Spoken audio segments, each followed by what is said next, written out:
Doctor Rajkumar ಅವರ 38 ವರ್ಷಗಳ ಆಸೆ ಇಂದು ನೆರವೇರಿದೆ. ಸಿದ್ದರಾಮಯ್ಯ ನೇತೃತ್ವದ ಸರ್ಕಾರ ನಂದಿಬೆಟ್ಟದ ಗಿರಿಧಾಮದ ಮಧ್ಯೆ ಅಣ್ಣವರ ಕನಸನ್ನ ಕೊನೆಗೂ ನನಸು ಮಾಡಿದೆ. ಇಂದು ನಡೆದ ವಿಶೇಷ ಸಂಪುಟ ಸಭೆಯಲ್ಲಿ ರಾಜ್ಯ ಸರ್ಕಾರ 2 ಮಹತ್ವದ ನಿರ್ಧಾರವನ್ನ ತೆಗೆದುಕೊಂಡಿದೆ. ಇನ್ನು 1987ರ ಸೆಪ್ಟೆಂಬರ್ 9ರಂದು ಚಿಕ್ಕಬಳ್ಳಾಪುರ ಜಿಲ್ಲೆ ಬಾಗೇಪಲ್ಲಿಗೆ ಅಣ್ಣವರು ಭೇಟಿಯನ್ನ ನೀಡಿದ್ರು.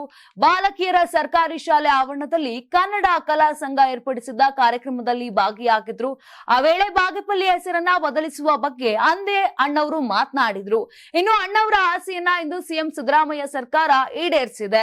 ಇನ್ನು ಚಿಕ್ಕಬಳ್ಳಾಪುರ ಜಿಲ್ಲೆಯ ಬಾಗೇಪಲ್ಲಿ ಪಟ್ಟಣದ ಹೆಸರನ್ನ ಭಾಗ್ಯನಗರ ಅಂತ ಮರು ನಾಮಕರಣವನ್ನ ಮಾಡಲಾಗಿದೆ. ಹೆಸರು ಬದಲಾವಣೆಗೆ ಕೇಂದ್ರ ಸಚಿವ ಸಂಪುಟ ಸಭೆಯಲ್ಲಿ ಅನುಮೋದನೆಯನ್ನ ನೀಡಿದೆ. ಇನ್ನು ಆಂಧ್ರಪ್ರದೇಶ ಗಡಿಗೆ ಹೊಂದಿಕೊಂಡಿರುವಂತಹ ಬಾಗೇಪಲ್ಲಿ ತೆಲುಗು ಭಾಷೆಯ ಪ್ರಭಾವವನ್ನ ಹೊಂದಿದೆ. ಹಲವು ದಶಕಗಳಿಂದಲೂ ಹೆಸರು ಬದಲಾವಣೆಗೆ ಹೋರಾಟಗಳು ನಡೆದಿದ್ವು. ಭಾಗ್ಯನಗರ ಹೋರಾಟ ಸಮಿತಿಗಳು ಅಸ್ತಿತ್ವಕ್ಕೆ ಬಂದಿದ್ವು. ಈಗ ನಂದಿಬೆಟ್ಟದಲ್ಲಿ ನಡೆದ ಸಚಿವ ಸಂಪುಟ ಸಭೆಯಲ್ಲಿ ಐತಿಹಾಸಿಕ ನಿರ್ಣಯವನ್ನ ಕೈಗೊಳ್ಳಲಾಗಿದೆ. ಇನ್ನು ಕೆಲ ದಿನಗಳ ಹಿಂದೆ ರಾಮನಗರವನ್ನ ಬೆಂಗಳೂರು ದಕ್ಷಿಣ ಅಂತ ಮರುನಾಮಕರಣ ಮಾಡಲಾಗಿತ್ತು. ಈ ಬೆನ್ನಲ್ಲೇ ಬೆಂಗಳೂರು ಗ್ರಾಮಾಂತರ ಜಿಲ್ಲೆಯನ್ನ ಉತ್ತರ ಜಿಲ್ಲೆ ಅಂತ ಮರುನಾಮಕರಣ ಮಾಡಲಾಗಿದೆ.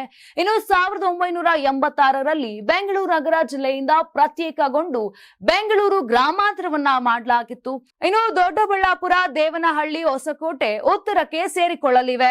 ನಾನು 86 ಕೆಜಿ ಇದ್ದವಳು 71 ಕೆಜಿ ಬಂದಿದ್ದೇನೆ. ವಯಸ್ಸಾದ್ಮೇಲೆ ಸ್ಮಾರ್ಟ್ ಆಗಿ ಕಾಣ್ತೀರಾ ಅಂದ್ರೆ ಜಿನ್ನಿ. 126 ಕೆಜಿ ವೇಟ್ ಇದ್ದು ನಾವು ಈಗ 114 ಕೆಜಿ ಲೆಕ್ಕ ಬಂದಿದ್ದೀವಿ. ಯಾವುದೇ ಸೈಡ್ ಎಫೆಕ್ಟ್ ಆಗಿಲ್ಲ. 84ರಿಂದ 50 ಕೆಜಿ ಬಂದೆ. ಆಮೇಲೆ ಸಣ್ಣಗೆ ಫಿಟ್ ಆಗಿದ್ದೀನಿ. ಅದಕ್ಕೆ ನಾನು ಯೂಸ್ ಮಾಡ್ತಾ ಇರೋದು ಜೀನಿ ಸ್ಲಿಮ್.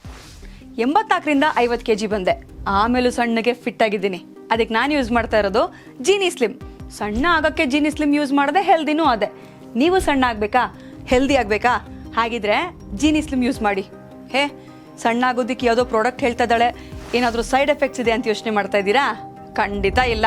ಯಾಕಂದ್ರೆ ಇದು ಕೆಮಿಕಲ್ ಫ್ರೀ. ಸಣ್ಣ ಆಗಬೇಕು ಅಂದ್ರೆ ಜೀನಿ ಸ್ಲಿಮ್ ಯೂಸ್ ಮಾಡಿ. ಹೆಚ್ಚಿನ ಮಾಹಿತಿಗೆ ಕೆಳಗೆ ಡಿಸ್ಪ್ಲೇ ಆಗ್ತಿರೋ ನಂಬರ್ಗೆ ಕಾಲ್ ಮಾಡಿ.